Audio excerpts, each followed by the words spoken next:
tech hiring is moving at a snail's pace right now, but there's another part of the job market that most technology professionals probably aren't even looking: advanced manufacturing.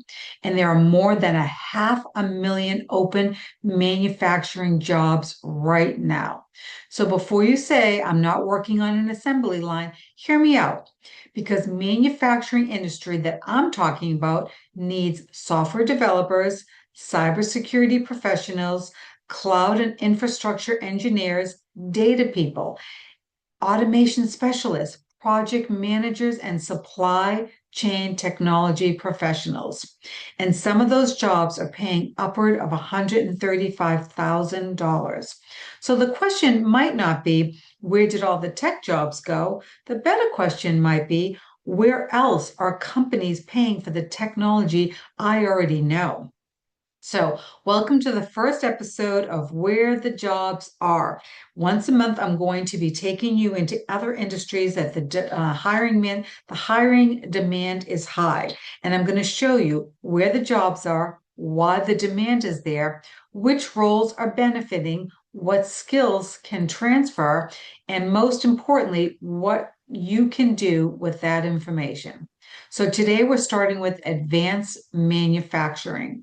Manufacturing today looks very different from what it looked like years ago. Modern manufacturing runs on technology, automation, robotics, cybersecurity, cloud connected systems, data analytics, networking, artificial intelligence, and supply chain technology. Here's why. Manufacturing is automating the same way every other industry is. It's just happening a little bit later and a little bit less visible.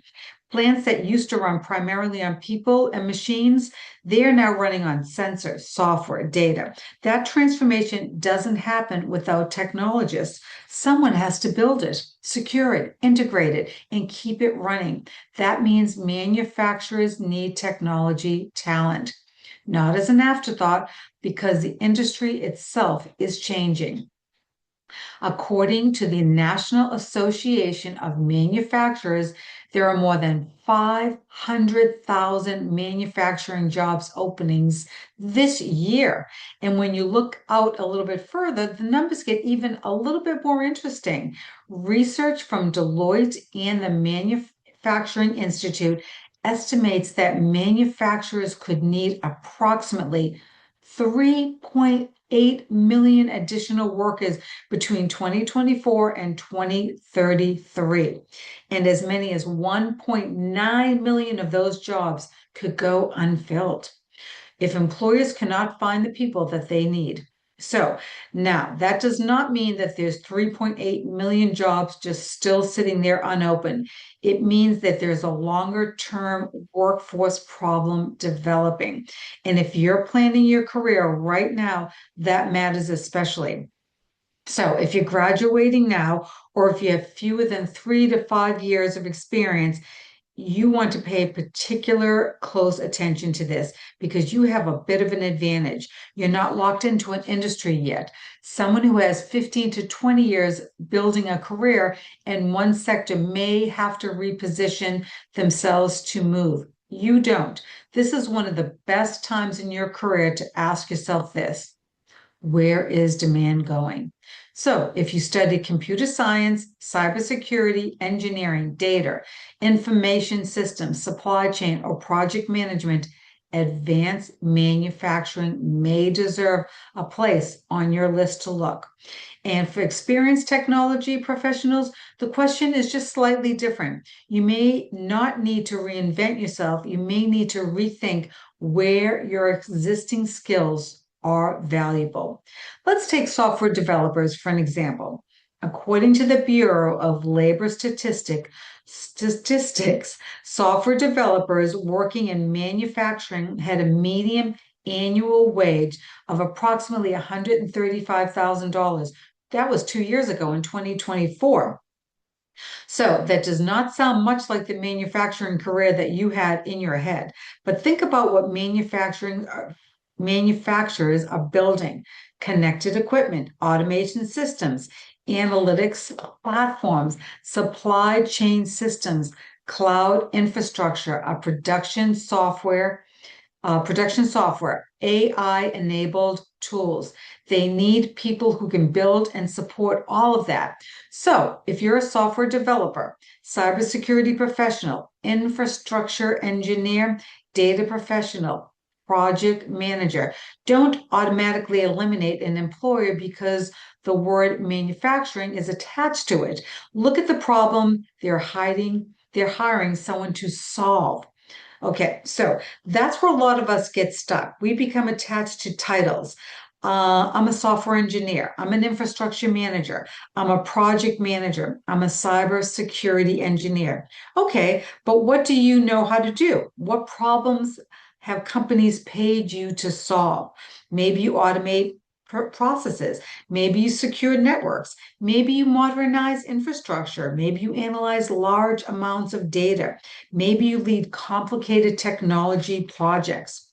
Those problems exist in a lot more industries than the one printed at the top of your resume. So here's what this might look like. If you're in cybersecurity, look at manufacturers protecting connected plants, networks, operational technology, identities, and data. If you're in infrastructure, look at cloud integration, plant networks, data centers, modernization, and enterprise systems. If you're in data, look at production analytics, forecasting, inventory, quality and supply chain. If you're in project management, I know that's been particularly hit hard.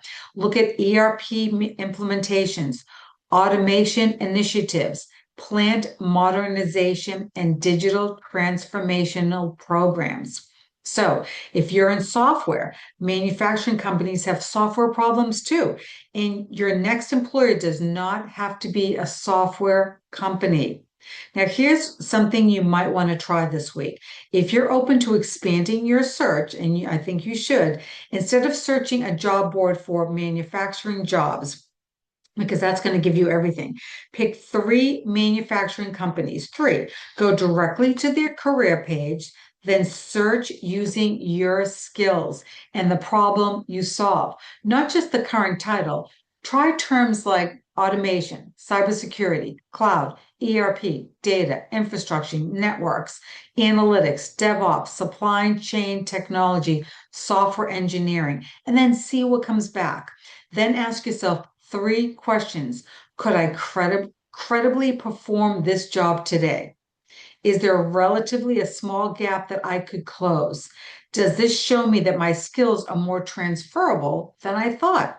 That's job market research. And if you've been searching 6, 9 months, a year, that kind of research might tell you more than just sending out 25 applications into the same part of the market. So let me ask you this. If you find this information helpful, go ahead and subscribe so you don't miss next month's series, which is we're heading into healthcare, and that's hiding a lot in that industry too. So I want to put one more important guardrail around this subject. I'm not saying everybody in technology should move into manufacturing. I'm not saying every manufacturing company is booming, but this is what I am saying. Your industry and skills are not the same thing. Your industry may be struggling, but your skills might not be.